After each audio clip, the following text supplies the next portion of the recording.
should you buy a home with an HOA? Here are some pros and cons for you to think about before you do. What are the HOA dues? What are their fees? What do they cover? Fees can range wildly from a non-mandatory association with $50 a year fees, as an example, all the way up to an association with $500, $600, $700, $800 a month in fees. Something else that could happen is, depending on your association and how well funded they are, they could do what's called an assessment. Now, an assessment would be divided typically amongst most of the neighborhood or the building, wherever you're at. So when you're shopping for your house that does have an HOA, make sure your realtor sends a letter to the community management company or to the association if they're self-managed and ask, do they have any upcoming assessments, or have they discussed any assessments in the past 12 months?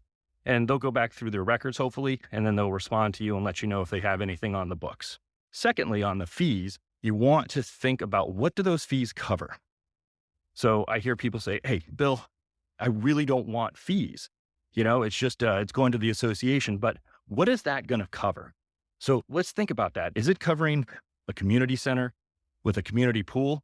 Does it cover lawn care? Is it covering the roads, as I talked about in the previous example?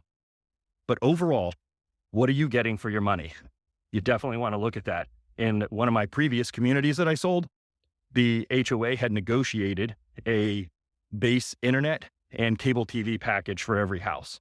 So it was substantially less expensive because there were 2,000, 3,000 units in the home, in the community, making each homeowner pay much, much less. Now, each homeowner, if they wanted specialty service, had to add that specialty service, but the base package was covered. Another thing to think about is restrictions on your property use. Meaning, maybe you want to put a tree out front, or you want to take a tree out. You might not be able to do that.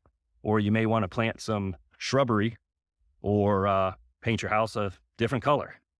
You're going to have to probably get permission first. That's why it's important to read those HOA rules and regulations pertaining to what you can and can't do. So take a look at those before making the decision to purchase a home in an HOA.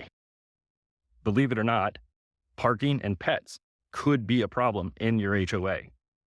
Some HOAs have adopted a no aggressive pet rule, which will be spelled out in their restrictions. Also, some HOAs have a vehicle restriction. So no commercial vehicles or no pickup trucks in some cases, if you have lettering on that, that is for a business. So in my case, maybe if I had a sign for being a realtor and it was to the side of my pickup truck, they might consider that a commercial vehicle at that point, whether it be a car or a pickup, and it might not be allowed. Another potential con is lack of individual control. So with an HOA, you've got a voted board of directors that's hopefully working with a professional management company if the association is large enough and not self-managed, but they're going to enforce all the rules and the regulations and make decisions, hopefully for the best interests of the community as a whole. And sometimes that could be an assessment, that could be a rule change. So think about that before you dive in on an HOA. Now, I guess this could be a pro or a con, but enforcement and fines.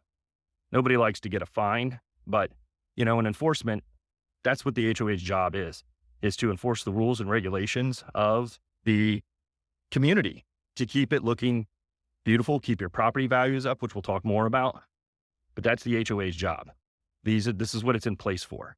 So sometimes if your lawn dies, or perhaps your paint is failing and it's time to paint, but you just have kept putting it off, the HOA actually has the power to come in and say, hey, you need to paint this house. Believe it or not, here in Florida, HOAs have a lot of power. I'm not going to get into the details with that, but if you want to learn a little bit more about it, consult your real estate attorney before you dive into an HOA possibly. But they do have a lot of power here. But for the most part, As long as you're following the rules and you're aware of all the rules, you're not going to have any issues. I live in an HOA. I've pretty much always lived in an HOA, and I've never had a problem really. Few letters here and there. Hey, Bill, your grass is a little high because I didn't mow it, or something along those. Or I left my trash can out. Small things like that, or it's time to pressure wash. Those are the things you get. Not a big deal in the grand scheme of things. But just be aware that the HOA can assess a fine if you choose to dig your heels in and let's say I didn't want to pressure wash. Now they can give you a fine up to a certain dollar amount, which will be spelled out in your rules and regulations. All right, enough with the negative. Let's talk about some of the positive things of an HOA.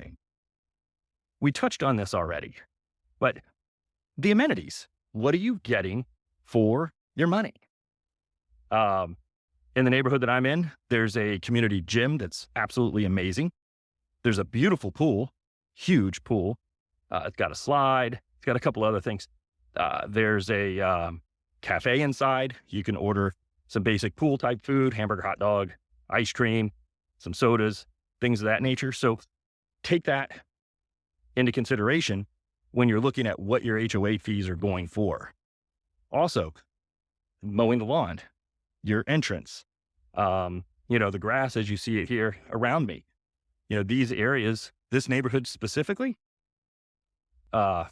certain sections, certain communities inside this subdivision, the HOA covers lawn maintenance, which is a good thing.